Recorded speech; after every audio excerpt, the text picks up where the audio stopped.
Hello students, how are you? Students, home science में chapter 2 व्यवस्था, ग्रह एवं परिवार के संदर्भ में हमने अभी तक परिचय, गृह व्यवस्था का अर्थ एवं परिभाषा, गृह व्यवस्था के पद या सोपान, गृह व्यवस्था के उद्देश्य एवं महत्व, गृह व्यवस्था के सिद्धांत, गृह व्यवस्था में आदर्श गृहिणी के गुण और गृह व्यवस्था के साधन आदि के बारे में पढ़ा। और बच्चों, आज हम लास्ट टॉपिक उत्तम गृह व्यवस्था के सुधार में बाधाएं ये पढ़ेंगे और आज हमारा चैप्टर 2 कंप्लीट हो जाएगा। और आज ही बच्चों हम अपना चैप्टर 3 भी स्टार्ट करेंगे। तो चलिए बच्चों, पढ़ते हैं उत्तम गृह व्यवस्था के सुधार में बाधाएं। बच्चों, उत्तम गृह व्यवस्था के सुधार में बाधाएं, जो गृह व्यवस्था है उसको उत्तम प्रकार से चलाने के लिए भी उसमें क्या होती है, कुछ बाधाएं आती हैं। वो बाधाएं जो हैं, वो कठिनाई जो हैं, वो इस प्रकार हैं। सबसे पहले परिवार के लक्ष्यों का पूर्ण ज्ञान न होना। कुछ परिवार के ऐसे होते हैं बच्चों जहाँ पे उन्हें अपने लक्ष्यों का पूर्ण ज्ञान नहीं होता और वो व्यवस्था करने में क्या हो जाते हैं, असमर्थ हो जाते हैं। और लक्ष्य जो है वो बच्चों हमेशा सोच विचार कर निर्धारित किए जाते तो गृह व्यवस्था का कार्य सफलतापूर्वक किया जा सकता है। एक उदाहरण द्वारा भी स्पष्ट होता है कि सामान्य रूप से जो छोटे बच्चे वाले परिवार हैं उनमें बच्चों का उचित पालन पोषण एवं उनकी शिक्षा एवं स्वास्थ्य को अधिक महत्व दिया जाता है और इसी को मुख्य पारिवारिक लक्ष्य माना जाता है। दूसरा है बच्चों, उपलब्ध साधनों के बारे में पूर्ण ज्ञान न होना। परिवार के पास साधन होते हुए भी वो उनका लाभ नहीं उठा पाते हैं क्योंकि उन्हें उन साधनों की उपस्थिति का ज्ञान नहीं होता है। और यदि साधनों का उपयोग किया जाए तो व्यवस्था उचित रूप से हो सकती है। उदाहरण के लिए समय एवं श्रम की बचत संबंधी जो उपकरण हैं उनकी समुचित जानकारी के अभाव में कोई भी परिवार उत्तम गृह व्यवस्था को लागू नहीं कर सकता। थर्ड है बच्चों, कार्य कुशलता का निम्न स्तर। कुछ परिवार व्यवस्थापन के चरणों से अवगत नहीं होते हैं। वे योजनाएं तो बना लेते हैं लेकिन जब वो उनकी योजनाएं क्रियान्वित नहीं हो पाती हैं तो वो निराश हो जाते हैं। जैसे कि बच्चों, समय और श्रम की बचत करने वाले उपकरण केवल तभी गृह व्यवस्था में सहायक हो सकते हैं जबकि सभी सदस्य अपने इन उपकरणों को भलीभांति संचालित कर सकते हों। और इस तथ्य को ध्यान में रखते हुए कहा जा सकता है कि परिवार के सदस्यों की कार्यकुशलता का निम्न स्तर भी गृह व्यवस्था के मांग में बाधक होता है। अब बच्चों, विभिन्न घरेलू समस्याओं का प्रबल होना। कुछ परिवार में समय समय पर अनेक समस्याएं उत्पन्न होती हैं, उनका समाधान भी स्वयं परिवार को ही करना होता है। परंतु कुछ परिवार ऐसे होते हैं कि गृह व्यवस्था में जब कोई बाधा आ जाए तो कुछ ऐसे विशेषज्ञ हों जो उसका समाधान करें, है ना।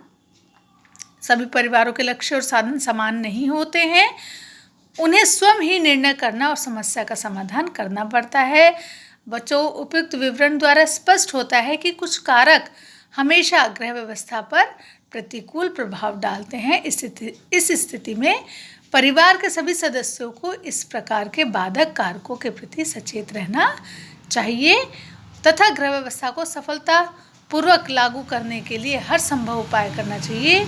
अपनी पारिवारिक परिस्थितियों को ध्यान में रखते हुए पारिवारिक लक्ष्यों को भलीभांति निर्धारित कर लेना चाहिए और जो पारिवारिक समस्याएं हैं उनका भी सूझबूझ से समाधान करना चाहिए तथा गृह व्यवस्था को संतोषजनक बनाए रखना चाहिए। तो बच्चों, आज हमारा चैप्टर 2 कंप्लीट हुआ। अब हम अपना चैप्टर 3 कार्य व्यवस्था स्टार्ट करने जा रहे हैं। स्टूडेंट्स, हमारा चैप्टर 3 है कार्य व्यवस्था। इसमें हम परिचय, व्यवस्था का अर्थ, उत्तम कार्य व्यवस्था का महत्व, पारिवारिक कार्यों का वर्गीकरण, कार्य व्यवस्था पर प्रभाव डालने वाले कारक, कार्य व्यवस्था के लाभ एवं महत्व, समय एवं श्रम की बचत, गृहिणी के कर्तव्य, पारिवारिक आय का अर्थ, पारिवारिक आय के प्रकार, पारिवारिक कल्याण एवं कार्य व्यवस्था तथा पारिवारिक व्यवस्था में सहायक उपकरण के बारे में पढ़ेंगे। तो सबसे पहले बच्चों जानते हैं कि कार्य व्यवस्था क्या है। बच्चों, परिवार में प्रतिदिन अनेक प्रकार के कार्य संपन्न होते हैं। हम डेली अनेकों प्रकार के काम करते हैं ना, तो और उन एक परिवार को सुचारू रूप से चलाने के लिए इन सभी कामों का क्या करना पड़ता है, अलग अलग अपना महत्व है इन सभी का। गृह व्यवस्था के अंतर्गत गृह कार्यों की व्यवस्था एक महत्वपूर्ण कार्य है और विभिन्न कार्यों को समय अनुसार उनके महत्व को देखते हुए समय व श्रम की बचत के साथ सुचारू रूप से करना कार्य व्यवस्था के अंतर्गत आता है। और बच्चों, पारिवारिक कार्य समय के अनुसार करने से कम व्यय, शक्ति की बचत के साथ संपन्न किए जाने वाले से परिवार के जो सदस्य हैं वो सुख और प्रसन्नता का अनुभव करते हैं और जो हमारे प्रतिदिन का जीवन है वो सुचारू रूप से चलता रहता है। तो बच्चों, ये हमने परिचय जाना। अब हम जानेंगे व्यवस्था का अर्थ। व्यवस्था का अर्थ बच्चों किसी भी काम को योजनाबद्ध विधि से करना है ताकि घर के विभिन्न कार्य जो हैं वो सुचारू रूप से चलें और परिवार में धन, समय और शक्ति आदि की बचत हो सके, है ना। तो गृह कार्य व्यवस्था से आशय है कि घर परिवार से संबंधित समस्त कार्यों को सुनियोजित ढंग से पूरा किया जाए। गृह कार्य व्यवस्था के लिए सभी कार्यों की योजना तैयार कर लेनी चाहिए और कार्यों की क्रियाओं पर संपूर्ण नियंत्रण रखना चाहिए तथा समय समय पर कार्यों का मूल्यांकन भी होना चाहिए। और अब इसकी सूझबूझ के द्वारा कार्यों का विभाजन परिवार के सभी सदस्यों की योग्यता और क्षमता के अनुसार कार्य कर लेना चाहिए। जैसे वृद्ध व्यक्ति जो प्रातः घूमने जाते हैं उन्हें दूध लाने का कार्य दे देना चाहिए, इस तरह सबको अलग अलग कार्य सौंप देना चाहिए। और बच्चे, जो ये अब हम पढ़ेंगे उत्तम कार्य व्यवस्था का महत्व।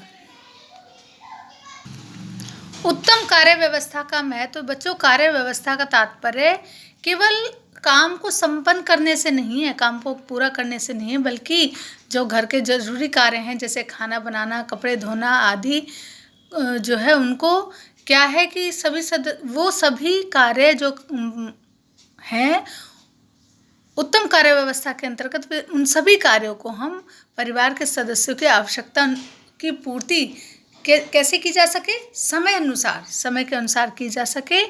इससे रहन सहन के स्तर को उचित बनाए रखना, धन, श्रम व समय की बचत भी सम्मिलित है। और बच्चों, ऐसी कार्य व्यवस्था से जो परिवार है वो भी सुखी रहता है और परिवार के सदस्यों में भी आपस में प्यार रहता है। अब बच्चों, हम पढ़ेंगे कि पारिवारिक कार्यों का वर्गीकरण किस प्रकार होता है। स्टूडेंट्स, जो घर परिवार से संबंधित कार्य हैं उनको ध्यानपूर्वक लिखकर उन कार्यों की प्रकृति और महत्व को ध्यान में रखते हुए उनका व्यवस्थित क्या कर लेना चाहिए, वर्गीकरण कर लेना चाहिए। और इस वर्गीकरण के अंतर्गत हमें समस्त कार्यों को दैनिक, साप्ताहिक, मासिक और वार्षिक कार्यों में विभाजित कर लेना चाहिए।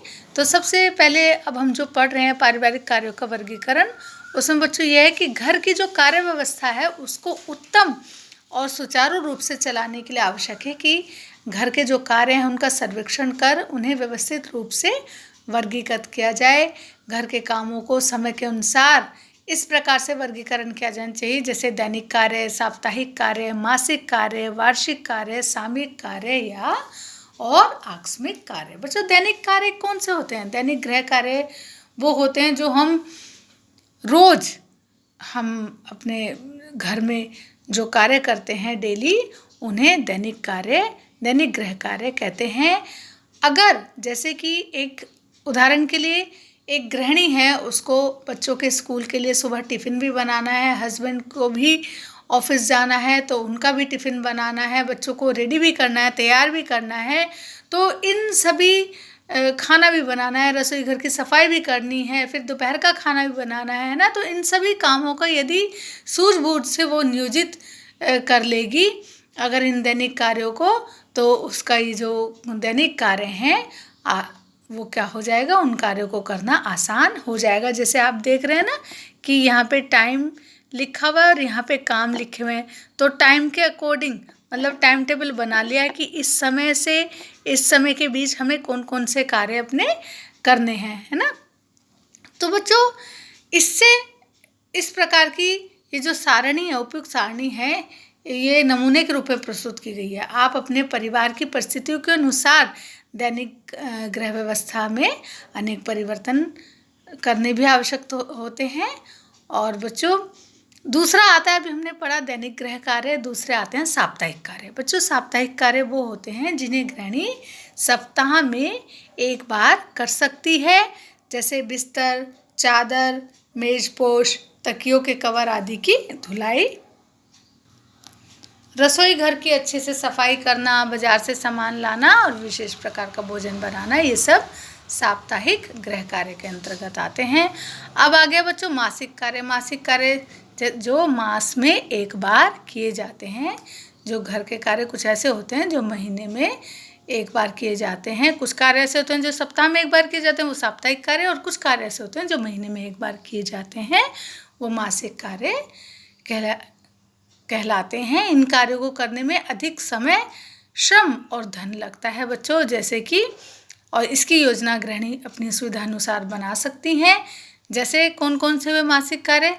बाजार से मासिक सामान, अनाज, दालें, मसाले आदि लाना, दूध वाले, धोबी, नौकर आदि का हिसाब करना, और रद्दी, कबाड़ रद्दी आदि का बेचना। अब आते हैं बच्चों वार्षिक कार्य। दैनिक, साप्ताहिक और मासिक कार्यों के अलावा वर्ष में एक बार करने वाले भी कुछ कार्य होते हैं, और इन कार्यों को करने में अधिक समय, शक्ति और धन का व्यय होता है। और बच्चों इसलिए ये ऐसे जो वार्षिक कार्य है ना, ये प्राय किसी विशेष उत्सव के आसपास ही किए जाते हैं, जैसे दशहरा, दिवाली आदि। दिवाली आती है तो आप अपने घरों की सफाइयाँ करते हो ना, कुछ लोग अपने घर में पेंट करा रहे हैं, कोई घर के पर्दे बदल रहे हैं, घर की मरम्मत करा रहे हैं, फर्नीचर को पॉलिश व पेंट करा रहे हैं, अचार, मुरब्बे, पापड़ आदि बना रहे हैं। तो ये सभी काम बच्चों किसके अंतर्गत आते हैं? ये सभी वार्षिक कार्य के अंतर्गत आते हैं। वार्षिक कार्य के बाद अब हम पढ़ेंगे सामयिक कार्य। बच्चों घर में कुछ ऐसे काम होते हैं जिन्हें पूरे साल समय समय पर करने पड़ते हैं, और ऋतुओं के, जो हमारे देश में अलग अलग ऋतुएं आती है ना, कभी सर्दी, गर्मी, बारिश, तो ऋतुओं के बदलने पर घर में व्यवस्था करनी होती है। बरसात के बाद रसोई की गीली वस्तुओं को सुखाना, कपड़ों को धूप दिखाना, जाड़ों में गर्मी के वस्त्र अंदर रखकर स्वेटर, रजाई, गद्दे निकालना, है ना, त्योहारों पे विशेष कपड़े सिलवाना, ये सब, इन सभी सामयिक कार्यों के लिए गृहिणी को दैनिक एवं साप्ताहिक कार्यों में से कुछ समय निकालकर कार्य करना होता है। अब बच्चों आकस्मिक कार्य, इसके जैसा कि इसको पढ़ने से ही पता चल रहा है कि आकस्मिक कार्य किसको कहते हैं? जो अचानक ही आ जाते हैं, जैसे मेहमान आना, घर में किसी सदस्य की बीमारी, शादी, जन्म या मृत्यु, बाहर घूमने जाना, मकान बदलना आदि। इन सभी कार्यों के लिए गृहिणी को समय, धन और श्रम की आवश्यकता होती है।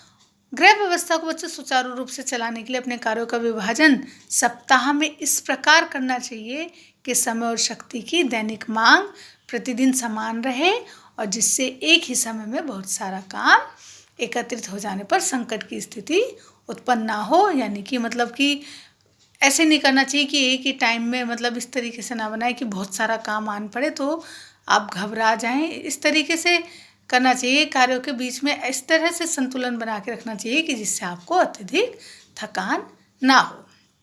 अब बच्चों हम पढ़ेंगे कार्य व्यवस्था पर प्रभाव डालने वाले कारक। कार्य व्यवस्था पर विभिन्न प्रकार के कारकों का प्रभाव पड़ता है। सबसे पहले तो क्या आता है बच्चों इसके अंतर्गत? पारिवारिक आय। बच्चों परिवार की आय एवं कार्य व्यवस्था का आपस में बहुत घनिष्ठ संबंध है। कार्य व्यवस्था में एक महत्वपूर्ण साधन भौतिक साधनों की उपलब्धि है, जिससे कार्य को सरलता से व कम समय में कर लिया जाता है। और भौतिक साधनों की प्राप्ति में पारिवारिक आय का योगदान रहता है। यदि परिवार की आय परिवार की आवश्यकता के अनुसार है या परिवार की आवश्यकताएं आय के अनुसार हैं, तो कार्य व्यवस्था उचित रहती है। दूसरा है बच्चों साधन। घर के कार्यों को सुचारू रूप से संपन्न करने के लिए भौतिक साधन भी उपलब्ध होने चाहिए। इससे धन, बिजली, यंत्र, उपकरण, खाद्य पदार्थ, ईंधन आदि आते हैं। इनसे भी समय और शक्ति की बचत होती है। तीसरा है बच्चों परिवार कल्याण। सुचारू कार्य व्यवस्था को समय, श्रम व आय की बचत होती है, जिससे परिवार का कल्याण होता है। और सुचारू कार्य व्यवस्था कैसे हो सकती है? सबसे पहले तो ये कि कार्य व्यवस्था उत्तम होने से समस्त गृह कार्य उचित समय पर होंगे, वही टाइम से होंगे और जीवन सुचारू रूप से चलेगा। दूसरा, परिवार के सारे सदस्यों की आवश्यकताएं पूर्ति होती रहेंगी और वे संतुष्ट रहेंगे। तीसरा, परिवार में पारिवारिक सदस्य एक दूसरे का सहयोग करेंगे। चौथा, जो परिवार में परिवार के सभी सदस्य हैं वो अपनी कार्यकुशलता के माध्यम से आय के नए नए तरीके खोज लेंगे। अब है बच्चों परिवार के सदस्यों की संख्या। गृह कार्य व्यवस्था का सीधा संबंध बच्चों परिवार के सदस्यों से होता है। यदि परिवार का आकार बड़ा है तो उससे क्या होगा, उस परिवार के लक्ष्य और अपेक्षाएं प्रभावित होती हैं। आकार बड़ा होने से काम भी बढ़ जाता है, लेकिन इसके विपरीत यदि छोटा परिवार है या सदस्यों की संख्या कम है तो गृह कार्य भी अपेक्षाकृत क्या होते हैं, कम होते हैं। पांचवा है बच्चों परिवार के सदस्यों का व्यवहार एवं अभिरुचि। परिवार के सदस्यों का व्यवहार व अभिरुचि पर भी कार्य व्यवस्था आधारित होती है। यदि पारिवारिक सदस्यों में आपस में सौहार्दपूर्ण संबंध होंगे तो कार्य व्यवस्था उत्तम होगी, है ना। प्रेम भाव होगा तो कार्य व्यवस्था भी उत्तम होगी। और व्यवहार को नियंत्रित करने के लिए परिवार के सदस्यों को एक दूसरे की क्या करना चाहिए, भावना का ध्यान रखना चाहिए। और परिवार के हर सदस्य को अपने काम के प्रति क्या करना चाहिए, अपनी जिम्मेदारी समझना चाहिए, बहुत जिम्मेदारी पूर्वक अपना काम करना चाहिए। परिवार के सदस्यों को कार्यों के प्रति अभिरुचि एक महत्वपूर्ण कारक है जो घर की कार्य व्यवस्था को बनाए रखने में सहायक होते हैं। और सामान्यतः बच्चों पारिवारिक सदस्यों की अभिरुचि अलग अलग होती है और उसी के अनुसार उनमें कुछ कार्यों को करने की रुचि व दक्षता भी होती है। अच्छी कार्य व्यवस्था के लिए परिवार के सदस्यों की अभिरुचि के अनुसार ही कार्य दिए जाने चाहिए। अब पढ़ते हैं बच्चों कार्य व्यवस्था से लाभ और महत्व। बच्चों अगर कार्य व्यवस्था अच्छी है तो जीवन जो है वो सुगम हो जाएगा। तो सबसे पहले तो अगर कार्य व्यवस्था अच्छी है तो क्या लाभ होगा, परिवार के सदस्यों की आवश्यकताओं की पूर्ति। उचित कार्य व्यवस्था से परिवार के जो सारे सदस्य हैं उनकी आवश्यकताओं की पूर्ति की जा सकेगी और वे सुबह समय के अनुसार उठकर बच्चों को तैयार करना, स्कूल भेजना, नाश्ता बनाना और दिन का खाना बनाकर देना आदि कार्य समय से कर सकेंगी।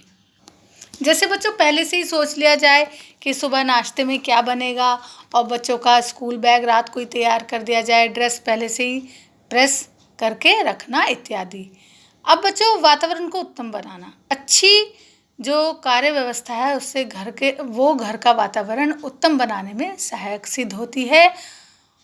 तीसरा है बच्चों श्रम का विभाजन। गृह कार्य व्यवस्था के अंतर्गत परिवार के समस्त कार्यों को परिवार के सदस्यों को उनकी क्षमता, उनकी रुचि और उनकी सुविधा के अनुसार सौंप दिया जाता है।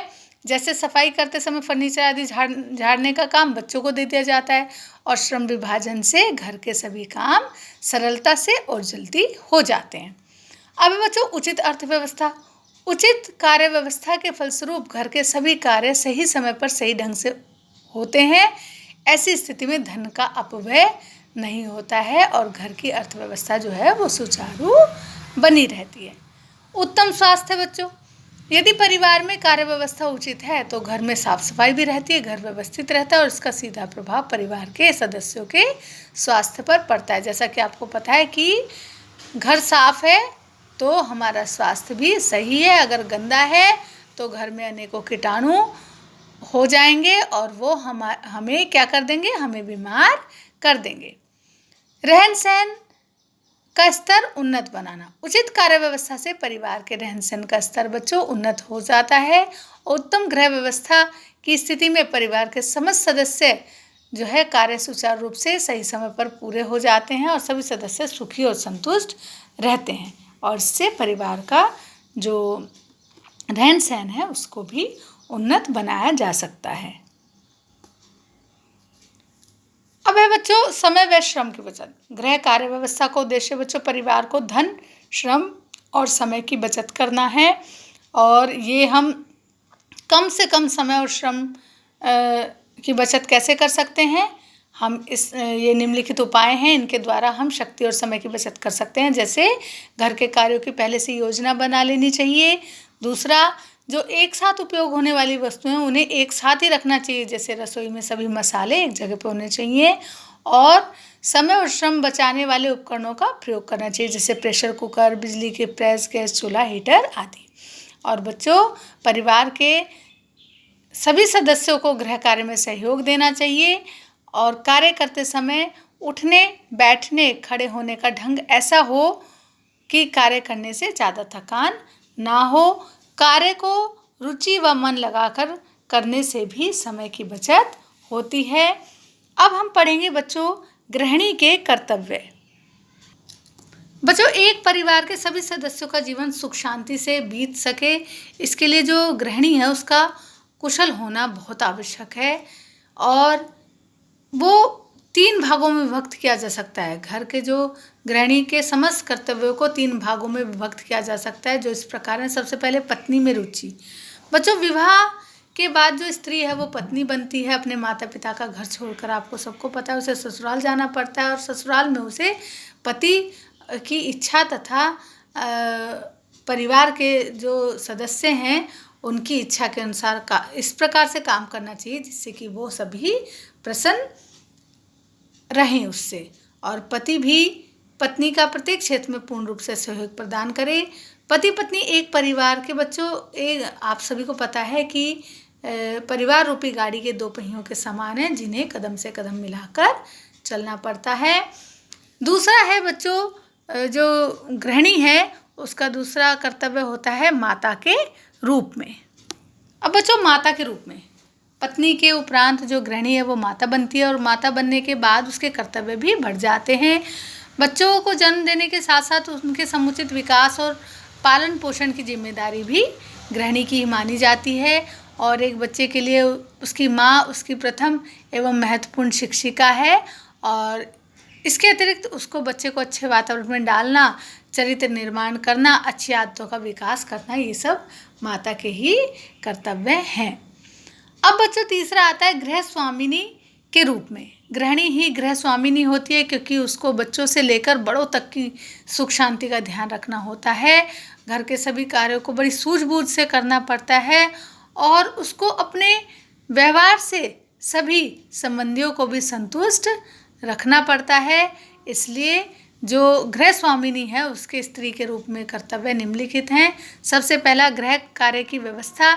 घर में सभी सदस्यों के संपूर्ण विकास हेतु व्यवस्थित ढंग से प्रयास करना और योजनाओं के द्वारा अपने सभी कार्य संपन्न करना गृहिणी का कर्तव्य है। उसका कर्तव्य यह है कि वो प्रतिदिन के कार्यों की व्यवस्था व दैनिक, साप्ताहिक, मासिक व्यवस्था के लिए उचित योजना बनानी है और उसके अनुरूप ही उसे उन कार्यों को योजनाबद्ध व सुचारू रूप प्रदान करना है। दूसरा है बच्चों, संबंधियों के प्रति व्यवहार।